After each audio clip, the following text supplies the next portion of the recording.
أما بعد فأعوذ بالله من الشيطان الرجيم. بسم الله الرحمن الرحيم. آمنوا بالله ورسوله وأنفقوا مما جعلكم مستخلفين فيه. صدق الله مولانا العظيم وبلغنا رسوله النبي الكريم الأمين. محمد سيد الكونين والثقلين والفريقين من عرب ومن عجم، فإن من جودك الدنيا وضرتها ومن علومك علم اللوح والقلم. هو الحبيب الذي ترجى شفاعته لكل هول من الأهوال مقتحم. مولاي صل وسلم دائما أبدا على حبيبك خير الخلق كلهم. ارشاد باری تعالیٰ ہے، آمنوا باللہ ورسولہ وانفقوا مما جعلکم مستخلفین فیہ. اللہ اور اس کے رسول پر ایمان لے آؤ اور جو مال اس نے تمہیں عطا کیے ہیں ان میں سے خرچ کرو، اور ان مالوں کے اندر اس نے تمہیں اپنا نائب مقرر کیا ہے. اس آیہ مبارکہ کے اندر اللہ تبارک و تعالی نے اللہ اور اس کے رسول پر ایمان لانے اور اس کی راہ میں خرچ کرنے کا حکم دیا ہے. ایک دوسرے مقام پر اللہ نے ان لوگوں کا ذکر فرمایا ہے جو ایمان بھی لائے اور جنہوں نے اس کی راہ میں خرچ بھی کیا. اللہ نے ان کا ذکر کیا، اور جو اللہ رب العزت نے اپنی طرف سے ان کو اجر عطا فرمایا ہے اس کا ذکر بھی فرمایا. فرمایا فالذین آمنوا منکم وانفقوا لهم اجر کبیر. تم میں سے جو ایمان لے آئے اور جنہوں نے خرچ کیا اللہ کی راہ میں ان کے لیے اجر کبیر ہے، بہت بڑا اجر ہے. آج کے دن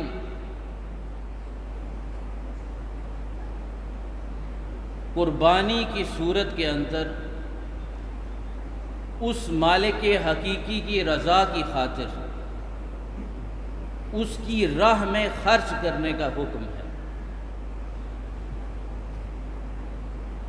انسان کے پاس جو کچھ ہے، مال و متاع ہے اور جتنا بھی دنیاوی ساز و سامان ہے، اس سب کا حقیقی مالک اللہ رب العزت ہے، اللہ کی ذات ہے. اور اس نے انسان کو اس کا محافظ بنایا ہے. جو کچھ دنیا کے اندر اس کو دیا ہے اس کا محافظ بنایا ہے. اور یہ سب کچھ جو ہمارے پاس ہے یہ بطور امانت ہے.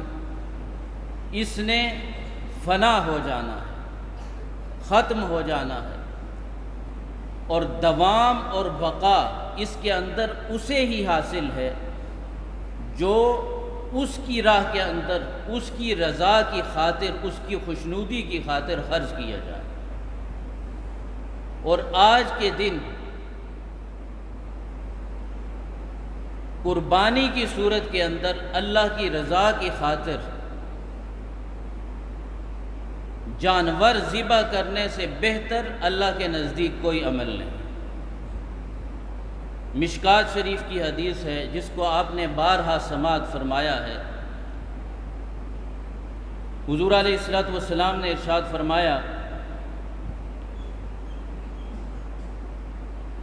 کہ عید قربان کے دن ابن آدم کا کوئی عمل خون بہانے سے بڑھ کر نہیں.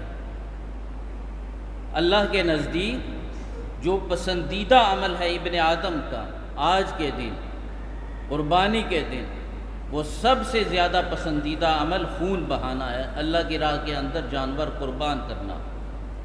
فرمایا اس لیے کہ وہ جانور قیامت کے دن اپنے کھروں کے ساتھ، اپنے سینگوں کے ساتھ، اپنے بالوں کے ساتھ آئے گا، اور جب دنیا کے اندر اس کو اللہ کی بارگاہ کے اندر ذبح کیا جاتا ہے، قربان کیا جاتا ہے، تو اس کا خون زمین پر گرنے سے پہلے اللہ کی بارگاہ میں مقبول ہو جاتا ہے۔ فرمایا اس لیے تم خوش دلی کے ساتھ قربانی کیا کرو،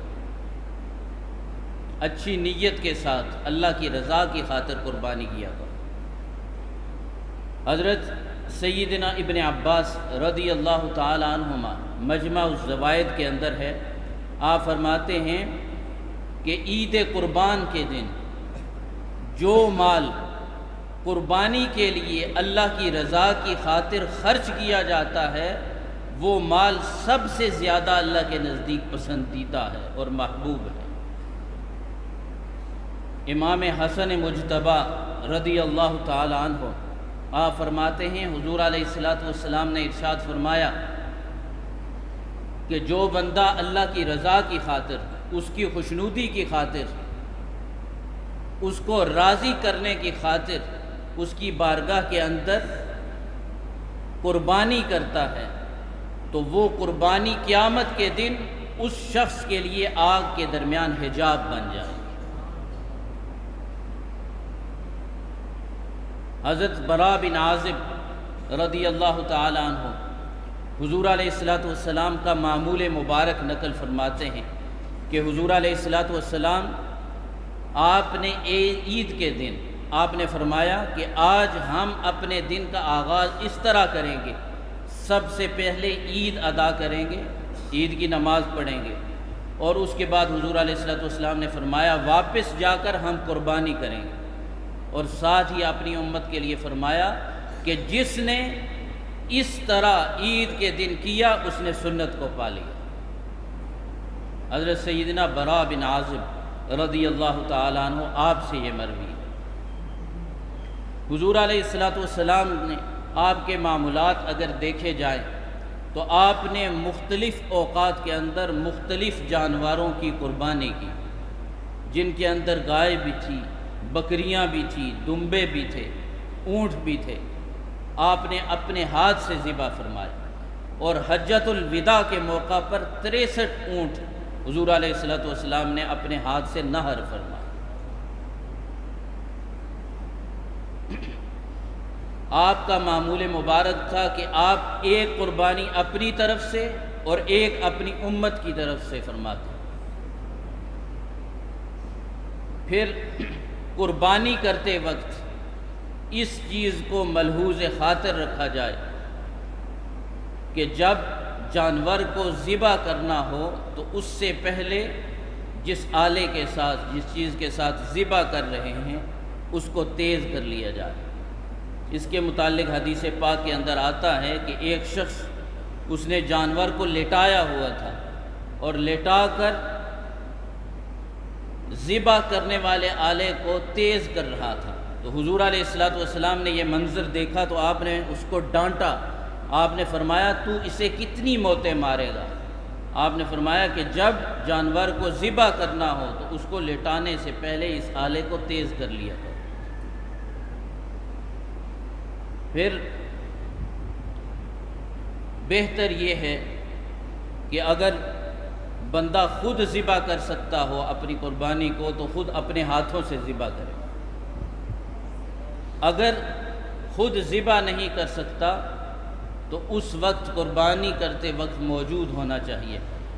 حدیث پاک کے اندر آتا ہے حضور علیہ السلام نے حضرت سیدہ فاطمہ الزہرا رضی اللہ تعالی عنہ آپ کو فرمایا کہ اے فاطمہ اپنی قربانی کے پاس کھڑی رہو۔ اس لیے قربانی، جس کی قربانی ہو تو ذبح کرتے وقت اگر خود اپنے ہاتھوں سے ذبح نہیں کر سکتا تو ذبح کرتے وقت وہ خود موجود ہو۔ پھر شریعت مطہرہ نے ہمیں یہ بھی تعلیم دی ہے کہ جب جانور کو ذبح کر چکے، ذبح کرنے کے بعد کھال اتارنے میں جلدی نہ کی جائے۔ اس کے متعلق بھی منع کیا گیا ہے۔ فرمایا کہ جب اس کی سانسیں ختم ہو جائیں تو اس وقت اس کی کھال اتاری جائے۔ پھر گوشت کے متعلق حضور علیہ الصلوۃ والسلام نے ارشاد فرمایا کہ اس کے 3 حصے کیے جائیں۔ ایک حصہ اپنے پاس رکھا جائے اور ایک حصہ غرباء مساکین کے اندر تقسیم کیا جائے اور ایک حصہ احباب اور دوستوں کے اندر تقسیم کیا جائے۔ اللہ رب العزت نے ارشاد فرمایا کلوا منها واطعموا القانع والمعتر، کہ یہ جو قربانی کا گوشت ہے اس کے متعلق فرمایا کہ اس سے خود بھی کھاؤ اور جو غرباء، فقیر اور محتاج لوگ ہیں ان کو بھی کھلاؤ۔ اللہ رب العزت ہمیں سمجھنے کی توفیق عطا فرمائے۔ اللہ رب العزت ہمارا حامی و ناصر